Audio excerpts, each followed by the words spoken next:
सावन की पावन कथा, भगवान शिव की भक्ति की अद्भुत कहानी। ओम नमः शिवाय। नमस्कार दोस्तों, सावन का महीना भगवान शिव को अत्यंत प्रिय माना जाता है।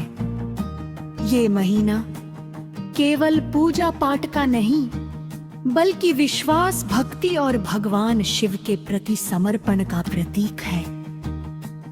आज मैं आपको सावन से जुड़ी एक सुंदर और प्रेरणादायक कथा सुनाने जा रही हूँ, जो हमें सिखाती है कि सच्ची भक्ति में दिखावा नहीं, बल्कि साफ मन और अटूट विश्वास सबसे महत्वपूर्ण होता है।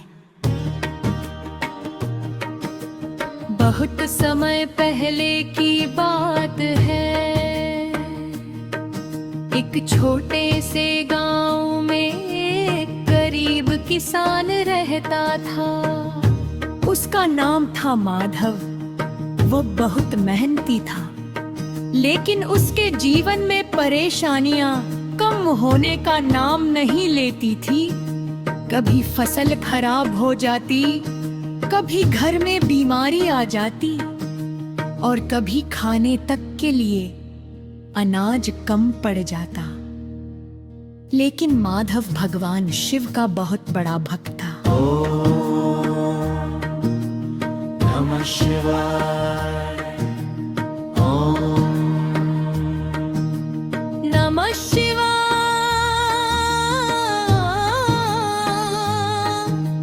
नमः शिवाय।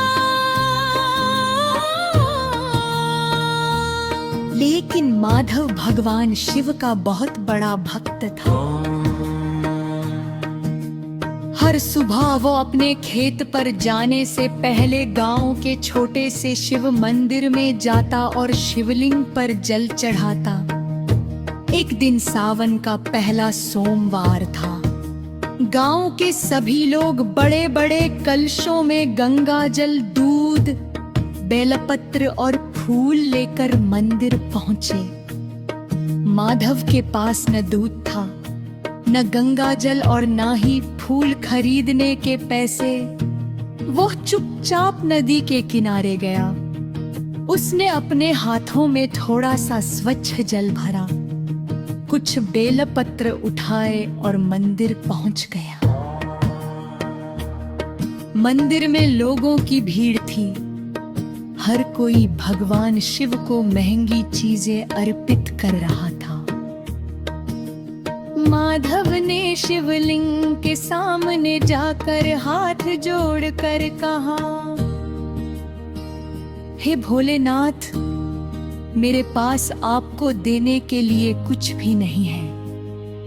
मेरे पास केवल ये जल और मेरा विश्वास है। कृपया इसे स्वीकार कर लेना। उसने प्रेम से जल चढ़ाया और बेलपत्र अर्पित किया।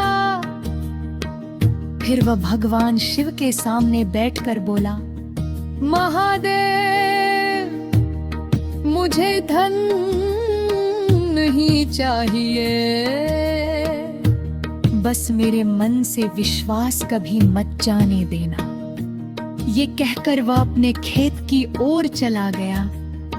उसी दिन अचानक गांव में बहुत तेज बारिश शुरू हो गई। कई दिनों से सूखे पड़े खेत पानी से भर गए। कुछ ही दिनों में माधव की फसल लहलहाने लगी, लेकिन गांव के दूसरे किसानों की फसल लगातार बारिश के कारण खराब होने लगी।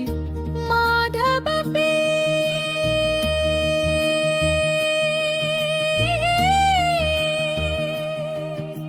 फसल सुरक्षित रही। लोगों ने उससे पूछा, तुमने ऐसा क्या किया कि तुम्हारी फसल बच गई?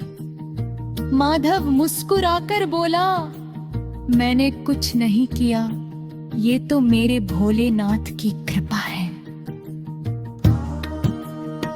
उस रात माधव ने सपने में भगवान शिव को देखा, भगवान शिव ने कहा, महाबा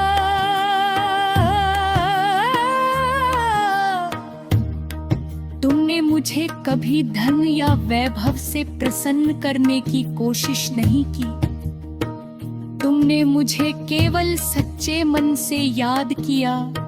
याद रखो, जो भक्त सच्चे मन से मुझे पुकारता है, मैं उसके जीवन में किसी न किसी रूप में सहायता अवश्य भेजता हूँ।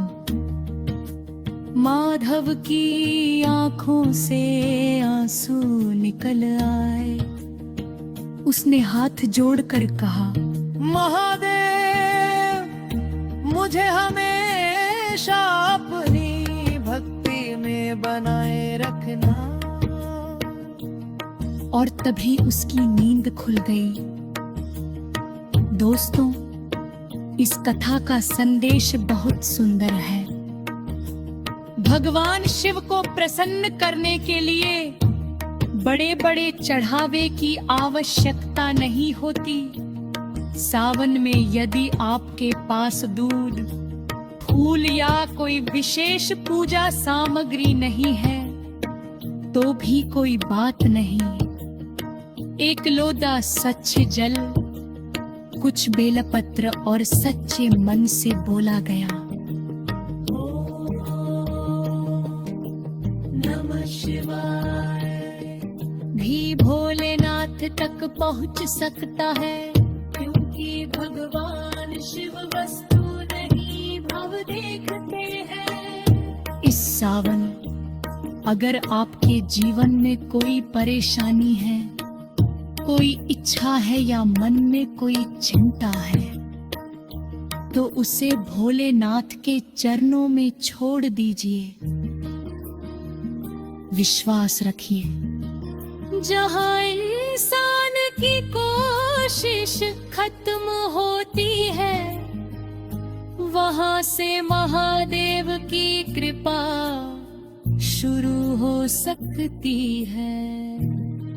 तो इस सावन आइए अपने मन से अहंकार, क्रोध और नकारात्मकता को दूर करें और महादेव के नाम का स्मरण करें। हर हर महादेव। ओम नमः शिवाय।